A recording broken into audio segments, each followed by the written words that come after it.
Olá, meu irmão, minha irmã, que a paz esteja com você. Vamos dando continuidade então à nossa série de vídeos sobre a Bíblia Sagrada. Este é o nosso terceiro vídeo. Nos dois vídeos anteriores nós fizemos uma rápida introdução a respeito da Sagrada Escritura. Falamos sobre diversas coisas, inclusive sobre a formação do cânon bíblico, que foi o nosso último vídeo.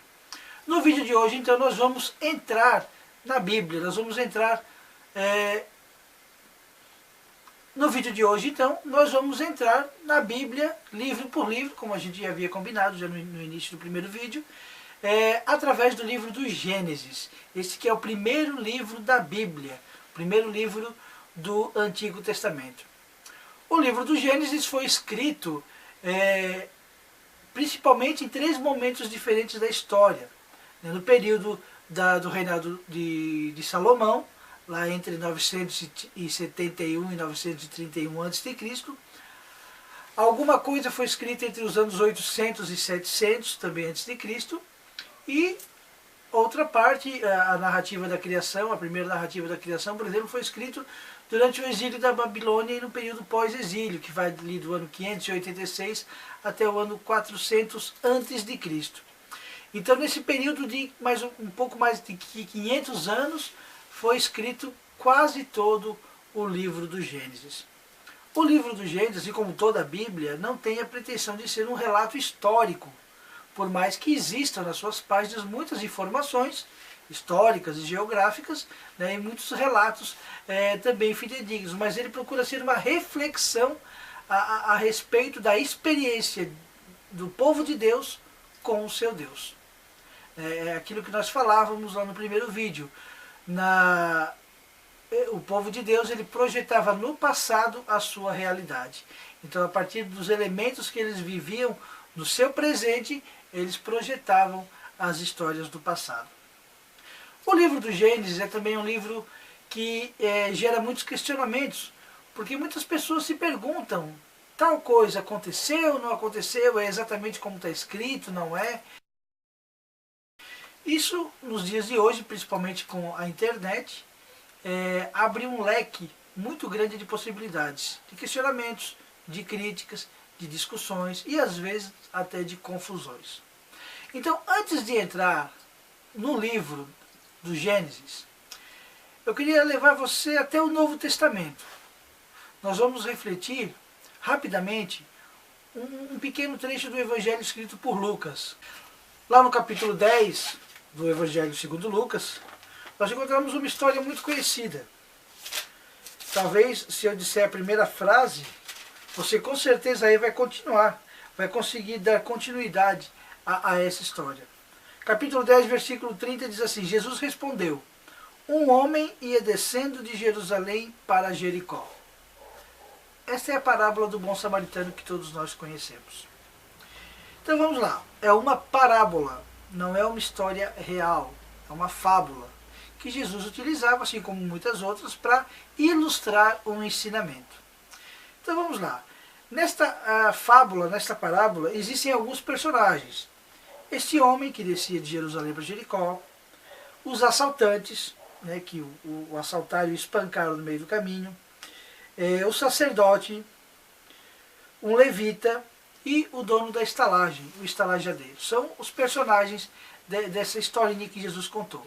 Existem alguns acontecimentos também, por exemplo, a caminhada do homem até Jericó, o assalto, a ajuda do samaritano e também a hospedagem dele. Então existem personagens e acontecimentos nesta história. E existe também o grande ensinamento por detrás disso aqui. Jesus contou a história porque os judeus haviam perguntado a Jesus: quem é o meu próximo? E Jesus contou a história do bom samaritano.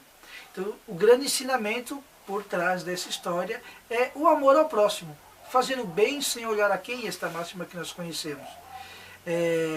Se doar incondicionalmente, o amor fraterno, o cuidado que uns devem ter para com os outros, enquanto cristãos, enquanto todos membros da mesma família, todos filhos de Deus, devemos ter esse cuidado. Então esses são os ensinamentos a partir dessa história. Agora uma pergunta: esses personagens aqui realmente existiram? Não. Nem o samaritano, nem o homem, nem o estrangeiro são personagens fictícios. Da mesma forma, não aconteceram esses fatos do assalto, do socorro. São personagens e acontecimentos fictícios, não são reais.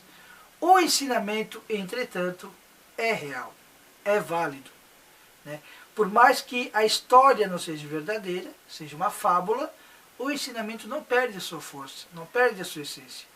Não é porque essa história não é verdade que nós hoje não vamos abandonar o ensinamento e deixar de lado a prática do bem, do amor ao próximo, do cuidado, de terem todos aqueles que nos rodeiam um próximo que precisa do nosso apoio, do nosso amor. Diante disso, desta consideração, nós podemos firmar a seguinte sentença, e eu até acho que eu vou fixá-la aqui na tela em algum lugar, para a gente não esquecer dela até o final desse vídeo e nos próximos, onde nós vamos falar sobre o livro do Gênesis. A sentença é a seguinte: o valor do ensinamento, a essência da palavra de Deus, não ficam comprometidas, mesmo diante da inverossimilhança factual de alguns textos bíblicos. O que é a inverossimilhança factual? É o fato não ser verdadeiro. O acontecimento que se está narrando não ser um acontecimento real, mas fictício, uma fábula, uma parábola.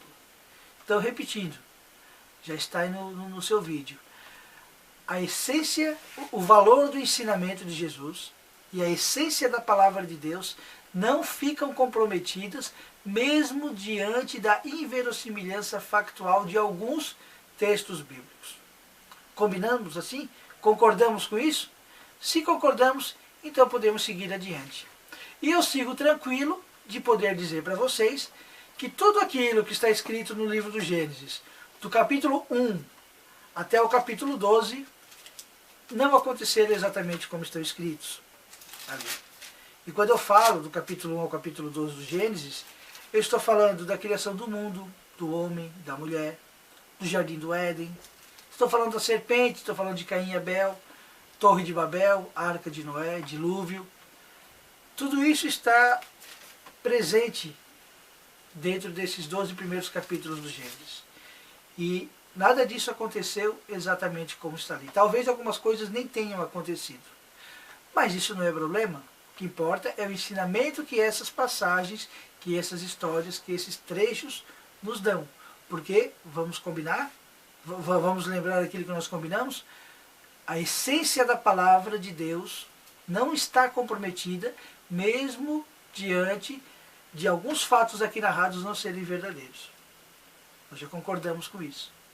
Então nós podemos começar, desculpe, eu falava os 12 primeiros, mas não são os 11 primeiros capítulos. Do capítulo 12 em diante, nós já começamos com a história de Abraão e o início, né, o surgimento, a origem do povo de Deus.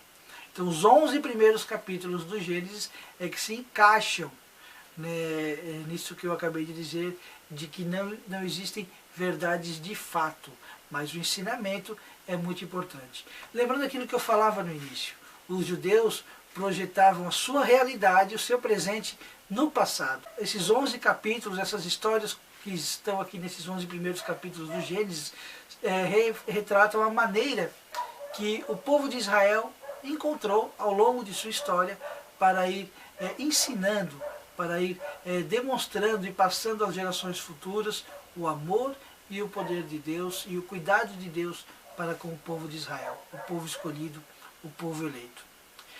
Mas nós não vamos começar o Gênesis pelo capítulo 1.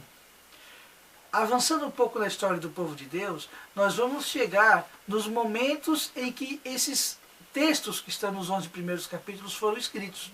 Por exemplo, quando chegarmos lá no reinado do rei Salomão, nós vamos entender por que foi escrito, porque o capítulo 2 do Gênesis foi escrito daquela maneira e outros textos.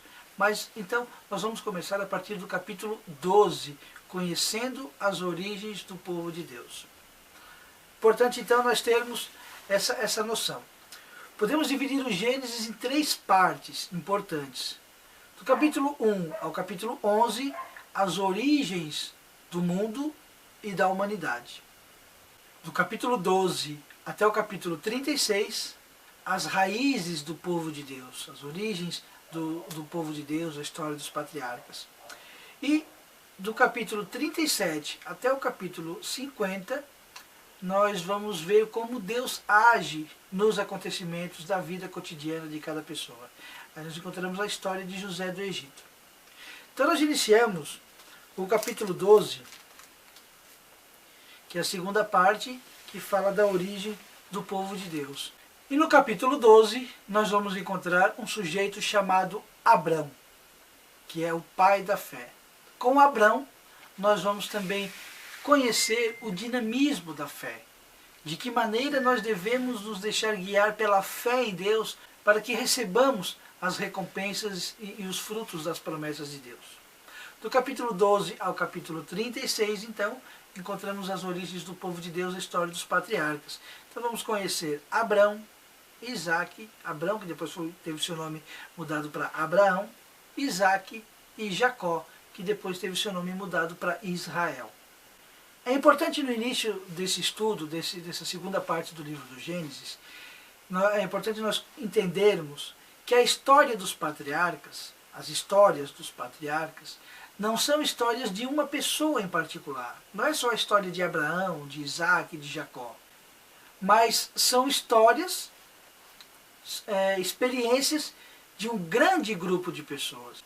Quando nós falamos da fé de Abraão, nós não estamos falando só da fé de Abraão, da pessoa, de um sujeito, mas de um grupo de pessoas, de uma comunidade. A história de Abraão e dos outros patriarcas remontam a quase 2000 anos antes de Cristo. Acontecimentos que se situaram ali entre 1850 e 1300 antes de Cristo. 1300 é provavelmente a ida do povo de Deus, do povo de Israel, para o Egito. Então não são histórias de uma única pessoa, e são histórias que compreendem um grande espaço de tempo. São 550 anos de história. Por ser 550 anos de história, elas não podem se resumir a apenas 3 pessoas, 3 gerações. Abraão, seu filho Isaac e seu neto Jacó. Então é muito provável que Isaac não tenha sido realmente o filho de sangue de Abraão, mas que entre Abraão e Jacó tenha havido outras gerações. Mas essas 3, Abraão, Isaac e Jacó, ficaram conhecidas porque elas retratam o que tem de mais importante, o que tem de mais essencial na história e na vida dos patriarcas, na experiência dos patriarcas e na origem do povo de Deus, desde o chamado de Abraão até a instalação do povo de Israel nas terras do Egito. Então, em que circunstâncias se dá o chamado de Abraão, a vocação de Abraão? Os versículos finais do capítulo 11 falam de Taré e sua família. Taré era pai de Abrão, pai de Abraão. E conta que Taré, com toda a sua família, saiu de Ur, dos caldeus, lá na região da Mesopotâmia, onde hoje é o Iraque, e partiu em direção a Canaã. No caminho eles pararam em Harã e se fixaram nessa cidade. Mas por que esta parada em Harã e por que se estabelecer ali? Porque Harã era uma das cidades conhecidas como cidades-estado. Mas nós vamos entender o que é uma cidade-estado e qual a importância dessas cidades-estados na história do povo de Deus a partir do próximo vídeo. Por enquanto nós ficamos por aqui. Obrigado a você que assistiu. Nos encontramos então no próximo vídeo. Deus te abençoe.